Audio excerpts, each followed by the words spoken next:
Ah, ce parfum d'herbe coupée qui nous ramène des souvenirs de vacances et de pique-nique dans un parc. Des associations agréables à l'esprit, enfin, pour nous au moins. Pour les plantes par contre, cette même odeur est le messager d'un danger grave et imminent.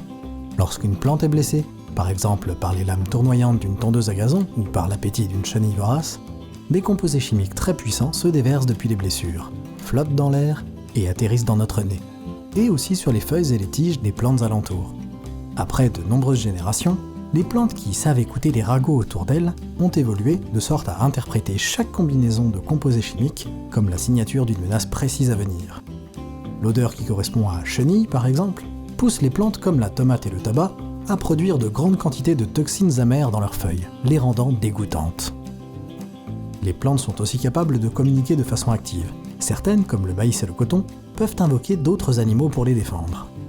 En émettant un certain bouquet de composés chimiques, elles attirent des guêpes parasitoïdes qui vont injecter leurs œufs dans les chenilles bien dodues, de telle sorte que les larves puissent les manger de l'intérieur. Ça, c'est du travail d'équipe. Les plantes font aussi passer leurs ragots par le sous-sol. Si vous enfermez des plants de tomates dans des sacs plastiques étanches et que vous exposez un autre plant à une dangereuse maladie des feuilles, les plants sains vont détecter la maladie de leur voisine et vont se mettre à produire des composés antibiotiques. On ne sait pas exactement comment cette communication fonctionne, mais c'est probablement via le vaste et mutuellement profitable réseau de champignons qui aide les plantes à absorber et partager eau et nutriments.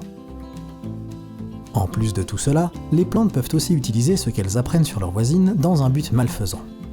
Certaines plantes grimpantes peuvent flairer qui parasiter et se diriger vers leur hôte favori au lieu de grimper aveuglément dans toutes les directions.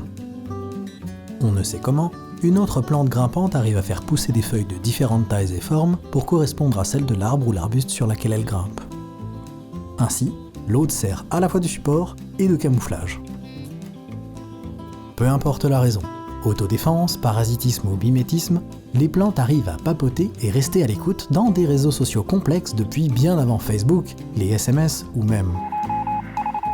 Au final, on pourrait apprendre beaucoup de ces communications, même si on est un peu plus dur de la feuille.